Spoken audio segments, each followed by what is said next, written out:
Hola, buenas tardes. Estamos aquí en un nuevo diálogo online, que ya sabéis que son estas charlas que venimos manteniendo desde hace tiempo con autores de diferente índole. Normalmente son autores vinculados a la asociación, a la CEC, a la Asociación Colegial de Escritores de Cataluña, Asociación Colegial de Escritores de Cataluña, pero otras veces vemos algún autor que, aunque no tiene vínculos ni con la asociación, ni con Cataluña, ni nada, pues bueno, nos gusta lo que leemos y le invitamos a participar en estas charlas, que es lo que nos ha pasado hoy precisamente con nuestra invitada, que es Elvira. Aprovechamos para saludarla. Elvira Navarro, ¿qué tal? ¿Cómo estamos? Pues encantada de estar aquí, de que me hayáis invitado.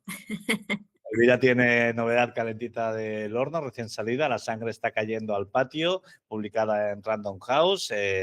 Y bueno, hablaremos con ella un poquito de este libro. Y bueno, suponemos que si estáis aquí, más o menos ya conocéis a la invitada, pero por si hubiera algún despistado, recordar que es Elvira Navarro, premio Jaén de novela, premio Andalucía de la crítica, también premio Cálamo Extraordinario por su novela Las voces de Adriana y nominación al National Book Awards de literatura extranjera por La isla de los conejos. Además, un libro de relatos que quedó seleccionado entre los 10 mejores libros del país en el 19, que es cuando se publicó.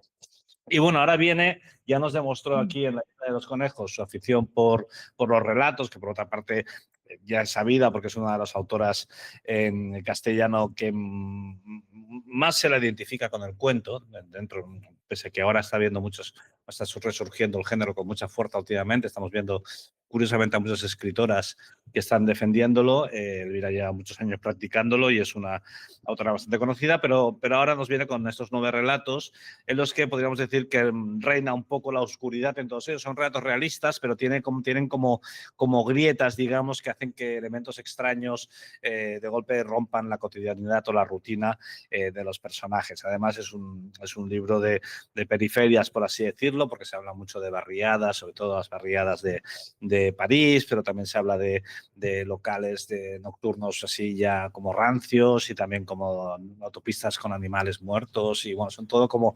las periferias de las ciudades o periferias, aunque sea a veces hablando de un modo nocturno, digamos, ¿no?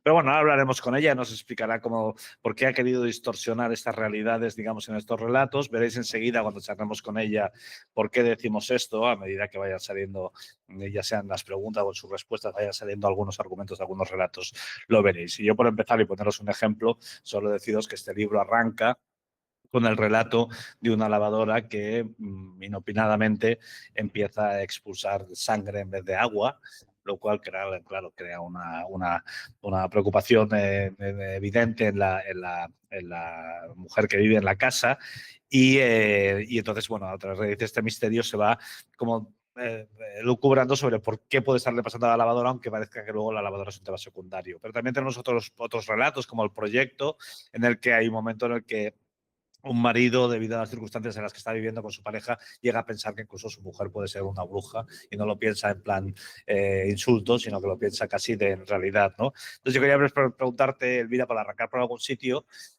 ¿por qué, digamos, esta forma de introducir como temas oscuros o temas esotéricos, incluso a veces en la realidad? Porque los cuentos son muy realistas en el fondo, ¿no? Pero tienen como este punto de fantasía, este punto de elemento fantástico.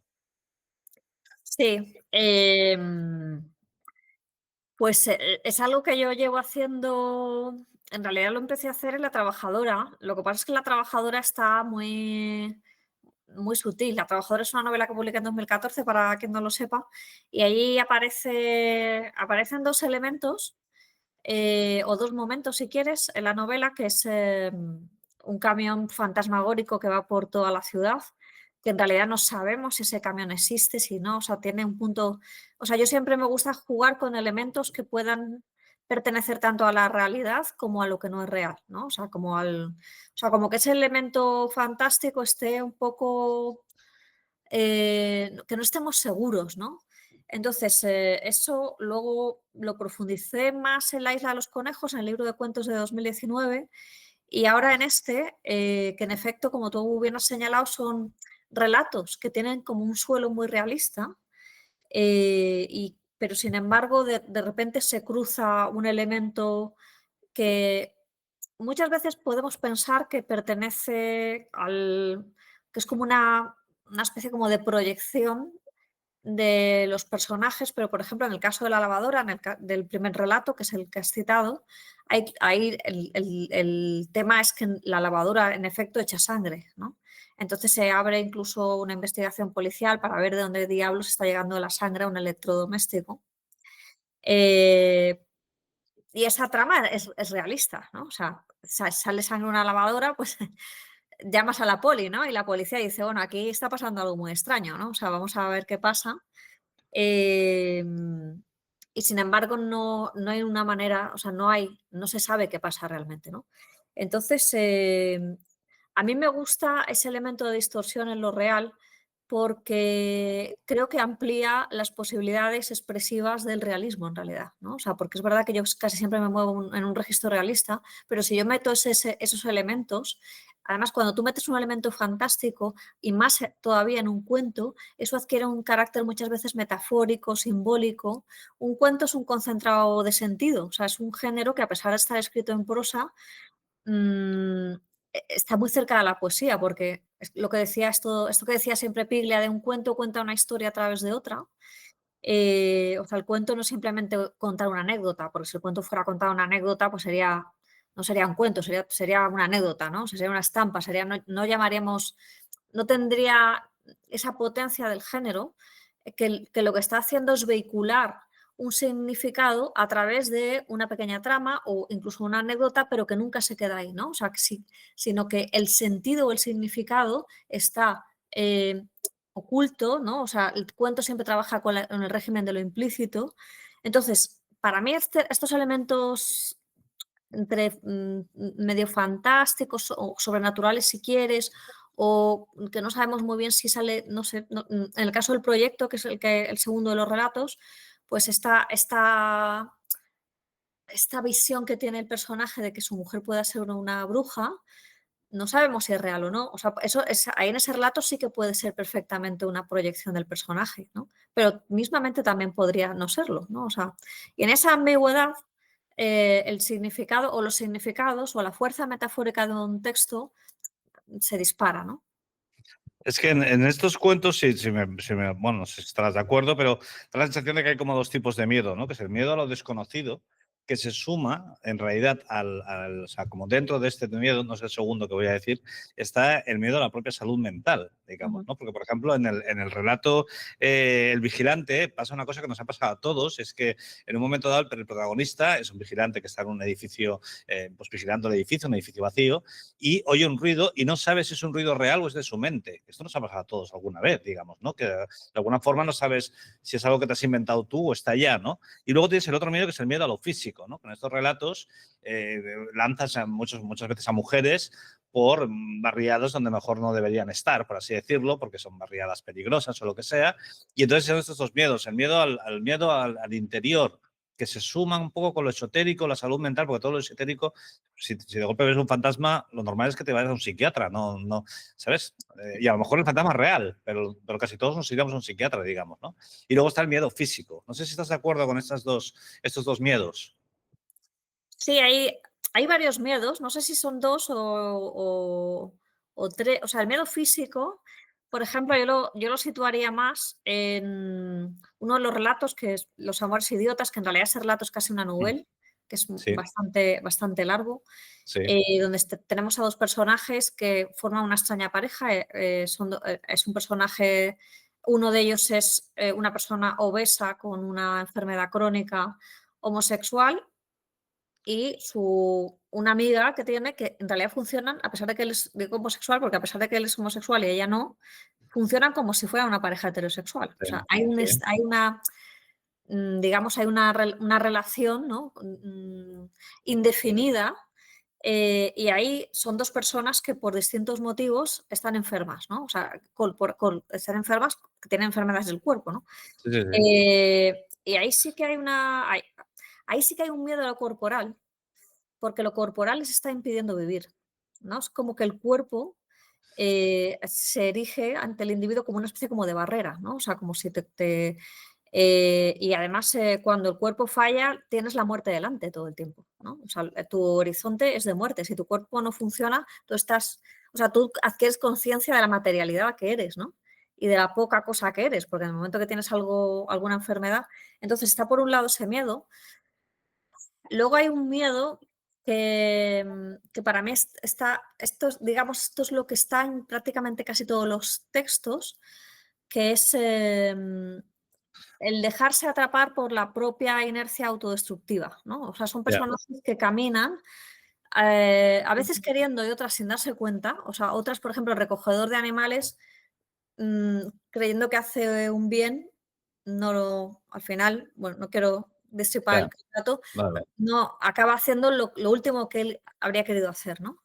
Entonces, conscientemente o inconscientemente se internan o se obcecan hacia cosas que quieren que en realidad les están destruyendo.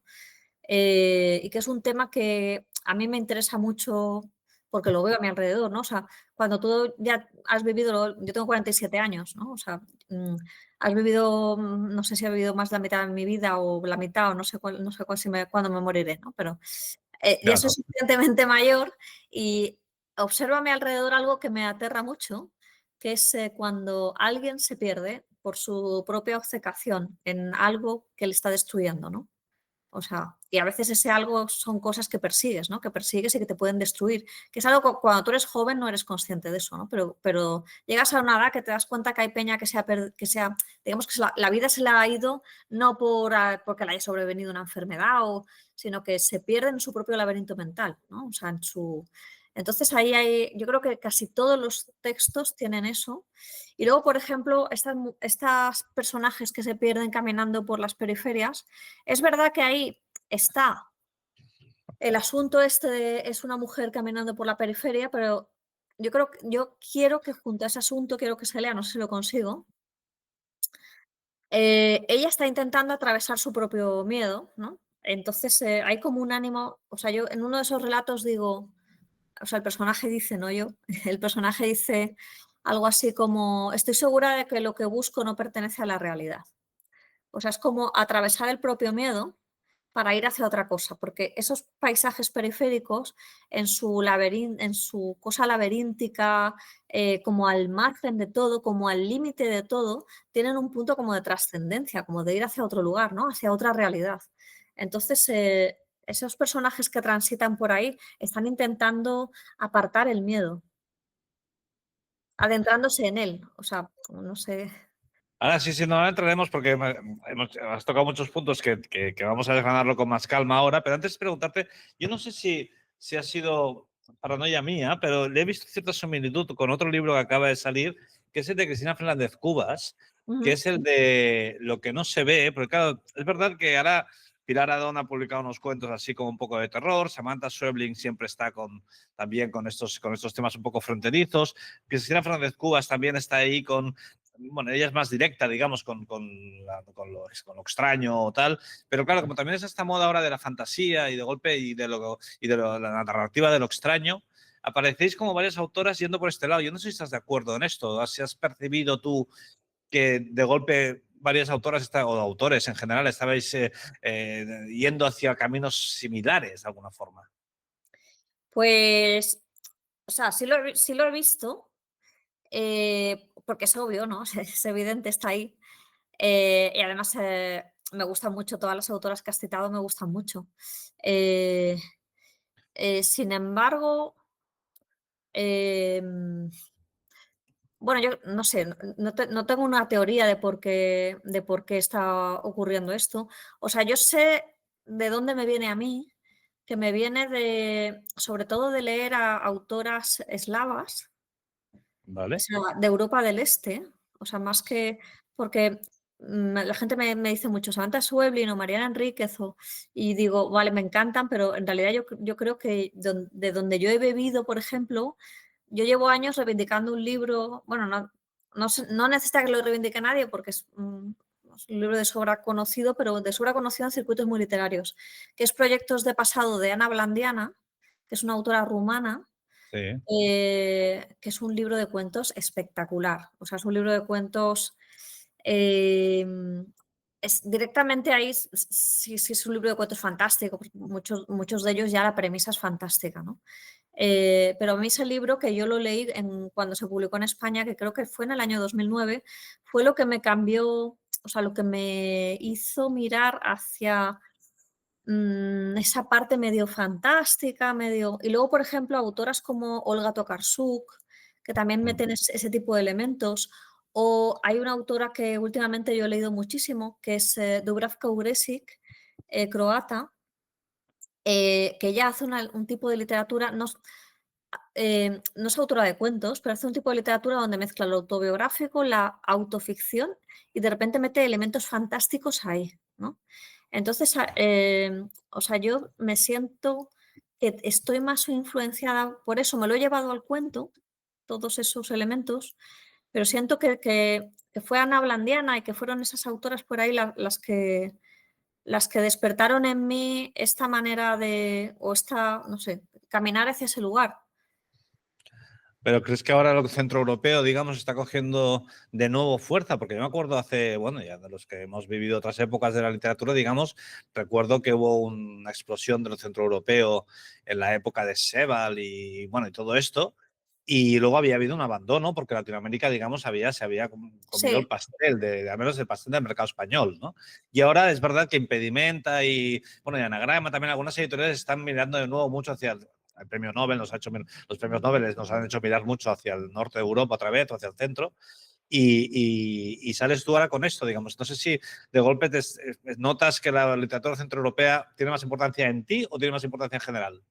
tiene más importancia en mí. Vale, En vale. general, no. Yo creo que, o sea, a mí, yo qué sé, Olga Tokarczuk, que me parece una bestialidad de autora, Sí, no, aquí no se la lee tanto como se lee a Mariana Enríquez. Mariana Enríquez me gusta mucho, pero sí, no digo nada en contra de ellos, claro, claro. no, es en mí. O sea, yo siempre he sido muy lectora de... Bueno, yo he sido muy ecléctica leyendo, pero sí que he leído mucha literatura centroeuropea en todos mis años de formación y las sigo leyendo. Entonces yo creo que viene más, es una cosa mía. Vale. Oye, partió también en el libro una mirada hacia la naturaleza como curiosa, porque digamos, ya arrancas con un relato en el que se plantea la posibilidad de que haya un animal y que por eso haya sangre en la lavadora, y se recuerda una vez un jilguero que se quedó atascado en esto para coger el aire de encima de las sartenes, digamos, ¿no? ¿Cómo se llama esto? El cacharro este para El el extractor. extractor, eso, Bueno, un la extractor. vitrocerámica con el extractor encima. Sí, exacto. Y entonces pues, el extractor escupía alas y tal del jilguero. Y luego entonces además lo sumas esto a un cuento en el que los animales están como todos aplastados en medio de las carreteras y hay un señor que se dedica, bueno, a estos animales que todos hemos visto cuando conducimos y que, bueno, que realmente se quedan muchos malheridos y entonces te fijas en la persona que tiene el oficio de retirarlos, digamos, ¿no? Y ya creas una historia. Pero hay una idea como de la naturaleza como incluso me atrevería a decir como algo repulsivo, quizás porque nosotros la convertimos en eso, digamos, ¿no? No lo sé, pero todo el rato tenía como esta sensación de decir, hay una mirada aquí sobre la naturaleza como si fuera la naturaleza urbana, no sé cómo llamarlo, digamos. Pues la mirada sobre la naturaleza, Casual. la verdad es que no lo pensé. Vale, sí, puede ser, pero... Eh, mm, hay algo repulsivo. Hay algo repulsivo, quizá no es tanto en la mirada sobre la naturaleza en general como en los cuerpos de Bueno, sí, las personas y de los animales también, ¿no? Hay como una continuidad, porque también, o sea, hay algo repulsivo que yo trato ahí sobre los cuerpos humanos y esa cosa repulsiva también se extiende a los animales, ¿no?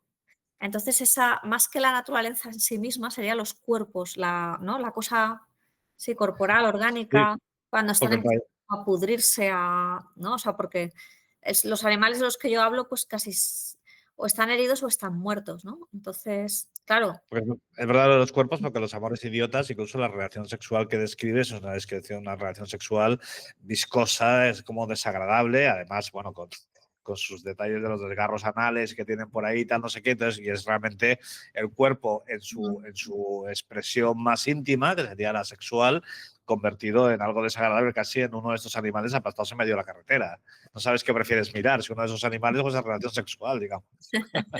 Sí, más o menos. Vale, de todas formas, también es verdad que antes has mencionado la precariedad, pero porque es la trabajadora, yo te iba a decir que también la precariedad es uno de los temas que está en toda la novela de una forma brutal. Tenemos a un personaje en el relato, un rabito de violetas, que va al cementerio a cargar el móvil, digamos, ¿no? Entonces, esta cosa que tú ya tenías en tus orígenes, porque era trabajadora, se habló mucho de que, por supuesto, había otros autores que lo habían hecho, pero sí que había como una mirada contemporánea sobre un tema universal de la literatura, que es cómo el capitalismo o el dinero o la sociedad puede llegar a destruirnos mental y físicamente, digamos, ¿no? Y aquí reincides en estos temas bueno, de la precariedad y de la pobreza. Sí, no lo hago a propósito, o sea, vamos, no me planteo, venga, voy a volver a escribir. O sea, yo creo que es que yo casi siempre los personajes que a mí me interesan tienen unas condiciones materiales difíciles. O sea, Sí, ¿verdad? nunca me ha interesado hablar de un personaje rico ni de, no sé, poner un pijo por ahí. No me lleva a escribir. O sea, no tengo nada que decir sobre una persona que viva, qué sé yo, en el barrio de Salamanca. Yo no Pero soy, podría ser muy no interesante miro. también. Sí, sí, yo no digo que no sea interesante, o sea, hay novelas maravillosas, no sé, Claro, Romanticismo claro. de Manuel Longares, por ejemplo, que es del barrio de Salamanca, es una novela que me encanta. Pero yo no tengo no me interesa, no sé, bueno, cada uno tenemos nuestros intereses, ¿no? Entonces, a mí los personajes que se me ocurren siempre, pues son siempre en situaciones que de hecho la situación también es un disparador de las tramas, ¿no? O sea, porque estos personajes que yo pongo, si no tuvieran una situación precaria, no se lanzarían a vivir lo que viven. Entonces, incluso para poner en marcha lo que a mí mi propia imaginación, que creo que funciona bien ahí, igual que funciona con los espacios urbanos, funciona bien ahí. Y además también es lo que yo observo. O sea, observo a mucha gente que vive en precario y es lo que más me llama la atención. También es lo que más me enfada a mí como persona, ¿no? O sea, como lo que me mueve, lo que me remueve.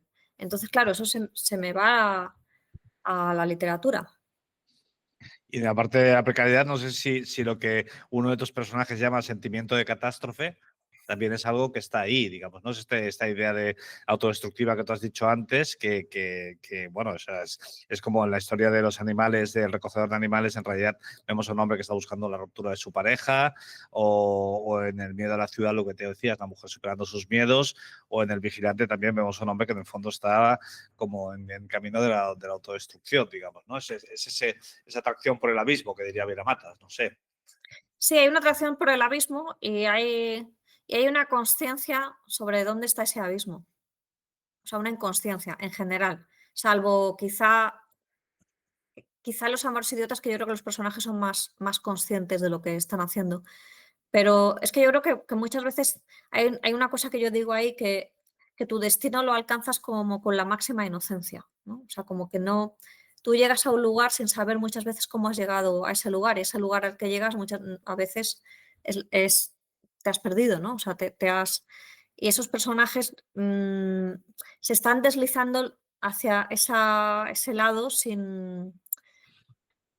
No es que quieran autodestruirse, porque ellos no buscan autodestruirse, pero perseveran en algo, o sea, perseveran en algo que les destruye. Yo creo que es una cosa como muy humana, ¿no? O sea, yo no tengo una explicación para eso, no sé a qué se debe, pero es un espectáculo, digo espectáculo no de una manera frívola, sino porque muchas veces es una cosa dantesca que tú ves, ¿no? En los demás, o incluso yo creo que todos sabemos por dónde nos podemos ir. Claro. Y quizá a mí es que me da miedo, ¿no? Porque lo veo en mí misma. Entonces digo: "Guau, Oye, voy a igualmente escribir también, estos personajes que se vayan ellos y yo no, claro que se vayan que antes, vayan ¿no? otros".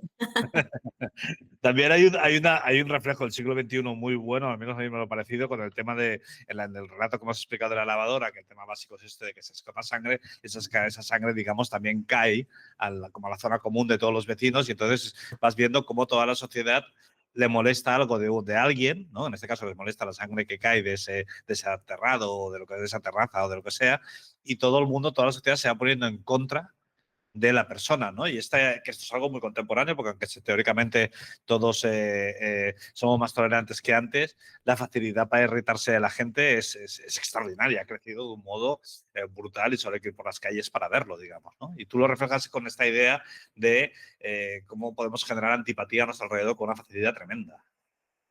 Sí, o sea, en el momento, o sea, digamos que la comprensión hacia el otro o la compasión hacia las circunstancias del otro cesa en cuanto esas circunstancias nos pueden manchar un poco.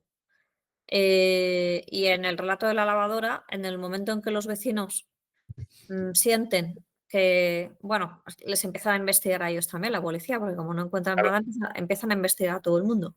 En el momento que también se sienten manchados por esa sangre, de algún modo, mm, la solidaridad, no sé si llama la solidaridad, la comprensión con esa circunstancia termina, ¿no? Termina además sin ninguna contemplación, ¿no? Y los vecinos se convierten como en una especie como de opresores, ¿no? Hay un ambiente muy opresivo en ese patio de manzana cerrado, donde, que son los típicos patios de manzana que ahora mismo hay en las ciudades Sí, nuevas, las zonas nuevas de las ciudades estas que se sí, construyen, que todos los vecinos, bueno, yo vivo en unos sitios de esos, es que te estás viendo con todos los vecinos, claro, ¿no? claro, claro, Una claro, especie claro. como de hipervigilancia, ¿no? De todos con todos, y son comunidades donde te estás viendo y a lo mejor no te hablas con nadie, ¿no? O sea, es como son, son arquitecturas, porque además en este tipo de barrio nuevo muchas veces ni siquiera hay locales comerciales, eso sobre todo lo cuento en el Vigilante, en estas calles donde no hay absolutamente nada, ¿no? O sea, porque estos patios cerrados también están pensados para que los niños jueguen, ¿no? O sea, para que los niños no salgan a la calle. Muchas veces tienen sitios para celebrar cumpleaños, tienen su propio Sí. gimnasio. O sea, esta cosa absolutamente de que no mira hacia afuera, ¿no? Que solo mira la propia vida pequeña de una comunidad y el entorno se vuelve como muy asfixiante. Luego, aparte de esos lugares, de lo que decíamos antes, tú tienes una cuenta de Instagram que se llama Madrid es Periferia, ¿no? Se llama así, ¿no? Mm. Hay una obsesión, hay una paranoia contigo con las periferias, la ha estado en todos tus libros. Además, aquí te centras mucho en la periferia de París. No sé si has visitado París últimamente o qué te ha pasado con la periferia de París. ¿Has viajado? O sea, porque mira que hay periferias también en España, digamos. Pero hay como una obsesión con esta. No sé de dónde sale esto. Sale de mi biografía. Claro, claro, claro. Sale de que yo hice un Erasmus hace 1000 años ya. Yo tenía 21 años, 22, no me acuerdo. Em, y bueno, yo iba tan contenta a París, me acababa de leer Rayuela, iba a encontrarme allí con la maga y con Horacio Oliveira, o sea, tenía esta cosa de romántica con mis Sí. 20 y poquitos años. Y en realidad donde yo pedí la beca era la Universidad de Vicence Saint-Denis. Yo la pedí porque me sonó muy bien el nombre, no miré ni dónde estaba ni nada. Y eso estaba en una de estas Valeo, en estas que de vez en cuando se incendian y donde hay Sí, una sí, sí. problemática social de la leche. Entonces Sí. de repente me vi viviendo en una Valeo. Yo nunca había vivido o sea, cuando yo llegué a París, que creo que fue en el año 99, 1999-2000, o sea, ahí fue como el cambio de siglo. Aquí no había llegado tanta migración, aquí a España, o sea, todavía era un país como éramos muy homogéneos, ¿no? Sí. Em, y desde luego no había visto nada parecido a apartheids urbanos, aunque no se llamen así, pero las Baleos son apartheids. O sea, toda la migración que vino de las antiguas colonias francesas están ahí metidos, muchas veces en unas condiciones deplorables. Hay familias, yo ahí en uno de los relatos digo, los hijos nunca jamás han visto trabajar a sus padres. Es un dato que yo saco de la realidad, porque esa problemática social existe en las Valeo. O sea, gente que está ahí que está como almacenada. Gente que en el momento que sale son cacheados por la policía. Gente que son franceses ya, ¿no? Que han nacido en Francia, ¿no? Pero por tener un color de piel distinto Y luego todo este tema, lo que pasa es que yo eso ya no lo he querido tratar ahí porque se me iba, pero yo lo que me alucinó es que, bueno, o sea, esas value, los trabajadores sociales las abandonaron y en su lugar, o sea, el trabajo social los hicieron los imanes y por eso todo el fenómeno del islamismo radical. Y yo, por ejemplo, como europea iba por ahí y muchas veces me insultaban por ser mujer. O sea, había una problemática que era... Entonces a mí me impactó tantísimo todo aquello que todavía sigo escribiendo sobre o sea, intenté escribir una novela, no me salía la novela, he intentado escribir algo en tipo crónica, no ha acabado de salirme, lo que sí que me salían son relatos. Son relatos siempre con el elemento urbano, con algo amenazante, con una sociedad que está totalmente descompuesta, que está ahí aparcada, que es como una especie como de apocalipsis. Tú ves muchas veces, o sea, es que hay tiroteos, o sea, es que es como...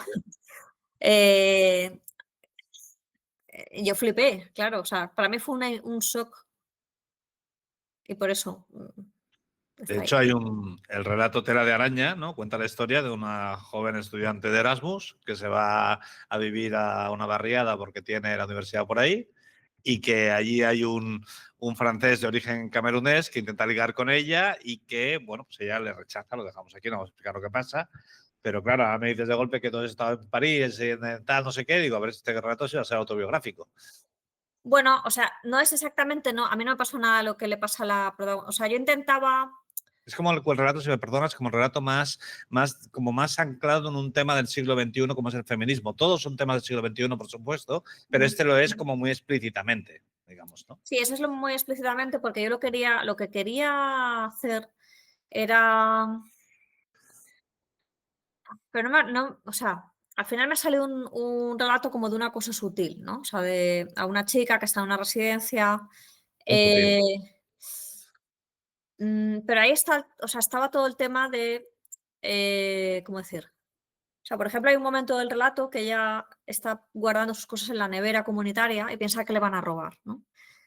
Hay un sentimiento de culpa en ella porque los chicos que están intentando ligar con ella son afrofranceses, o sea, es como ella no quiere pensar mal, no sé, o sea, es como esta Ya, tensión de, no quiero, yo no quiero ser racista, pero me están ya, acosando. ya. ¿Estoy pensando mal de ellos porque soy racista o me están acosando de verdad? Eso quería que fuera la tensión. Al final ha sido más que la acosaban. Porque Vale. también mi experiencia ahí es que te acosaban bastante. O sea, en- Claro. Claro, pero en realidad, claro, de hecho, en el otro relato, el de los amores idiotas, pasa un poco lo mismo. Y es que, en realidad, uno de los personajes es un gordo, digamos, una persona con obesidad, y eso también, claro, crea esta situación como con la del afro-francés, digamos, ¿no? ¿Qué hacemos? ¿Le decimos, no le decimos? ¿Se puede decir abiertamente, oye, te vas a morir porque estás demasiado gordo? No se puede decir lo políticamente correcto, digamos. Está en el fondo de estos relatos, digamos, ¿no? está, o sea, yo ahí, por ejemplo, o sea, para mí es un relato o sea, yo he procurado que no haya corrección política porque si ese relato le meto corrección política no cuento lo que quiero contar. O sea, yo quería que fuera muy salvaje, que todo, de hecho al gordo yo le digo gordo, o sea, Ya, que viéramos a una persona que, porque está muy gordo, o sea, esa corporalidad tiene que estar ahí, o sea, de esa manera. Eh, y, o sea, no, yo procuré ser lo más incorrecta. De todas maneras, cuando yo escribo ese texto, yo estoy pensando en una época donde la corrección política no existía. ya, Es que no, es uno de los pocos relatos que yo le he puesto una fecha. Le he puesto, estoy hablando del año 2003, porque yo estoy trasladando un momento, o sea, finales de los 90, principios de los 2000, que no tiene, o sea, que es un momento que no tiene nada que ver con la actualidad, creo. No sé si sigue habiendo esos ambientes, o sea, supongo que por algún lado sí que siguen habiendo esos ambientes, pero antes era todo mucho más salvaje, o sea, tú tienes memoria de eso. sí, sí, sí. Y yo quería llevar ese salvajismo al texto.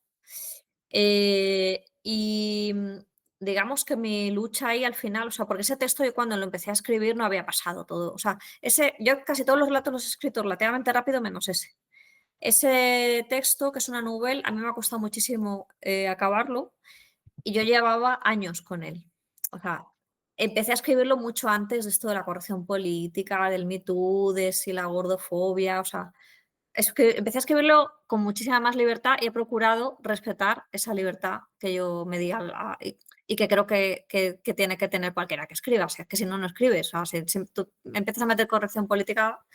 Entonces, yo ya no sé qué me habías preguntado. No me sé. No, precisamente esto, lo de lo políticamente correcto, con el tema este de la obesidad de este personaje. Pero yo te Ujú. voy a preguntar ahora a raíz de lo que dices. Tú hace 10 años, si los hubieras publicado estos relatos, supongo que los hubieras publicado con una tranquilidad mayor que ahora, porque ahora te habrás planteado, uy, a ver si estoy diciendo que este negro la está acosando o que este hombre es un gordo. Claro, esto no es lo mismo decirlo Yo ahora lo que pen decirlo hace 10 años. yo lo pensé, claro, pero Claro. dije: "Pero es que esto es lo que yo quiero contar", o sea, de todas maneras, el no decirle al gordo que se va a morir, eh, no era tanto por un tema de corrección política, sino porque nadie le dice a otra persona: "Te vas a morir". O sea, bueno, no sé, igual los médicos te lo dicen, pero cuando o sea, ¿quién le Hombre, dice a otra si te persona? quieren mucho, si te quieren Claro, mucho, te lo dicen. pero ahí hay 2 personajes muy solos, muy rabiosos, Ya, y está no claro. sabemos muy bien si se quieren mucho. El personaje de Pep está totalmente, en realidad está totalmente aislado. Entonces, ¿quién le puede decir: "Oye, que te vas a morir, tío"? O sea, Ya. en realidad, entonces no era tanto el tema, ahora a lo mejor se lee en esos términos, pero no era tanto ese tema como, bueno, no era para nada ese tema, era que nadie te dice: "Te vas a morir", aunque el lector lo está viendo. ¿No? O sea, lo estamos viendo, que lleva una vida un poco suicida. En el libro se cita varias veces de la pandemia, en algunos relatos, como en el proyecto del ramito de violetas.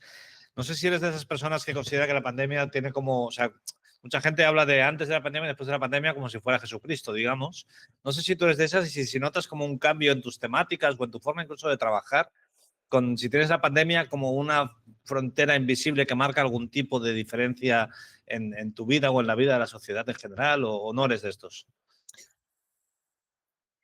Em, no sé lo que soy. No, Pero la hombre, citas mucho no en el no libro sale mucho pongo la pandemia.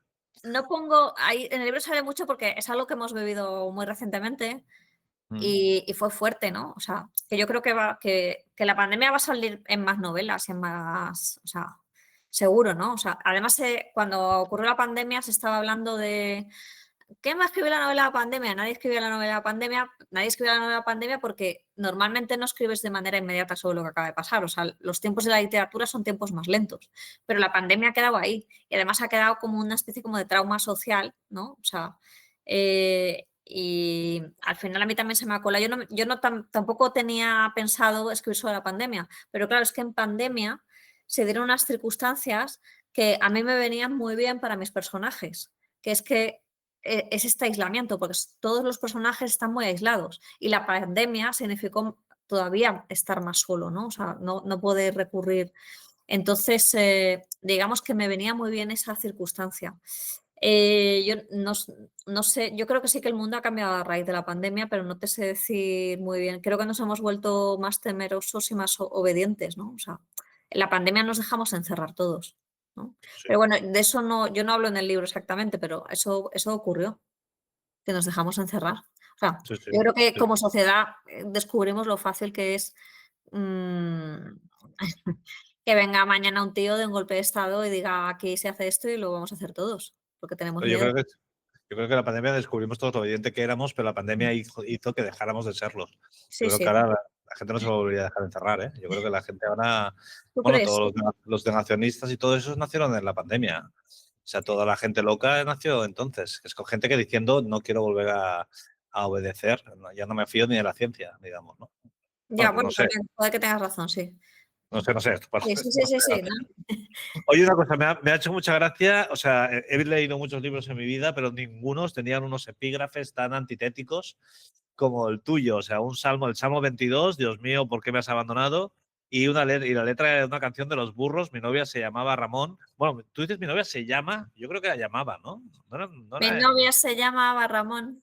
Ahí sí, pone sí, se sí. llama. No, bueno, ella me llamaba, lo he apuntado yo mal, sí, sí. Mi novia se llama Ramón. O sea, Se murió muy deprisa. sí, Entonces, sí, pero de los Salmo 22 a los burros. O sea, ¿es una declaración de intenciones estos epígrafes? yo los pongo de una manera como muy, muy intuitiva, porque son significativos para mí. Creo que de alguna manera marcan como líneas de lectura. O sea, el libro, el Salmo, lo que yo pongo del Salmo 22, está hablando del libro. O sea, son personajes que se sienten abandonados por Dios, ¿no? O sea, que es una sensación también que yo tengo como de época, ¿no? O sea, que todo, o sea, quizá no, pero yo creo que ahora en muchos sitios mucha gente podría decir, Dios mío, ¿por qué me has Ya, abandonado? ¿no? O sea, porque hay una sensación como de orfandad y estos sí. personajes la tienen. Y para mí eso es una línea de lectura. Y luego mi novia se llama Ramón, eso que más da, se murió muy deprisa. Eso tiene que ver mucho con el libro de los amores idiotas. Sí, O sea, sí, sí. y también tiene que ver un poco, no sé, es como un poco para mí la banda sonora del libro, no del libro entero quizá, pero sí, digamos, esa música, no de una manera que no te sé decir, intuitiva, no sé, como, o sea, Sí, sí, sí. no hay nada, o sea, no lo he conceptualizado, lo he puesto por intuición pura y dura, porque además me gusta que las citas hagan un juego raro. A mí me gusta eso de que la gente las lea y diga, ¿por qué? ¿Esto qué? ¿No? O sea, es como un juego más de un libro. Y te quería preguntar, porque también dos cuentos, uno fue publicado en El Mundo y otro fue publicado en la revista Telva. Esta cosa de que aún se hace, yo creo que casi milagrosamente, esta cosa de pedir a un escritor que escriba un cuento para un periódico, para una revista, que es una cosa en realidad como del siglo XIX que se mantiene muy bien hecho, pero que es raro, es una rareza en el siglo XXI esto. ¿Hasta qué punto a un escritor de cuentos estas cosas le van bien, digamos, ¿no? Porque en realidad te están obligando a generar una idea, ¿no? Es esa cosa como del cuento como pieza periodística casi, ¿no? Que, oye, tienes que hacerla para tal fecha, para tal hora y tal momento, que es quizás una forma de trabajar contraria a lo que normalmente pensamos en un escritor, pero habitual en lo que pensamos en un periodista. Ujú. Bueno, yo esos dos, o sea, yo los di, ya estaban escritos. Ya están escritos. Yo Vale. nunca acepto un encargo de un cuento si no tengo cuentos, Ah, porque no soy capaz, salvo o sea, estuve colaborando, creo que fue todo el año 2024 con ABC Cultural. En ABC Cultural me escribí unos cuentos muy chiquititos. vale. Ahí, y ahí bueno, ahí recurría a textos que tenía escritos y los intentaba convertir en un cuento con mayor o menor fortuna. Pero yo no acepto encargo, o sea, yo soy incapaz de escribir un cuento por encargo. Estaban escritos ya, o sea, Ya, ya. no. Pues yo creo que no te voy a robar más tiempo ya, que te he robado un buen puñado de tiempo y la gente tiene que descansar, tú también tienes que descansar. Y nada, te agradecemos que hayas estado. Recordamos a la gente que hemos estado hablando con Elvira Navarro, autora de La sangre está cayendo al patio. Y que nada, pues que el libro lo tenéis en las librerías, Fresquito del Horno, que está recibiendo buenas reseñas. Y nada, Elvira, darte las gracias por estas cosas, estos cuentos que nos provocarán pesadillas, algunos. A ver, yo mañana te lo diré. Ya no puedo poner la lavadora, eso sí que tengo un problema gordo. Y eso, y que esperamos verte pronto por aquí de nuevo. Pues muchísimas gracias, Álvaro, y un placer. Y ojalá nos veamos de nuevo. Muchas gracias. Hasta luego. Chao.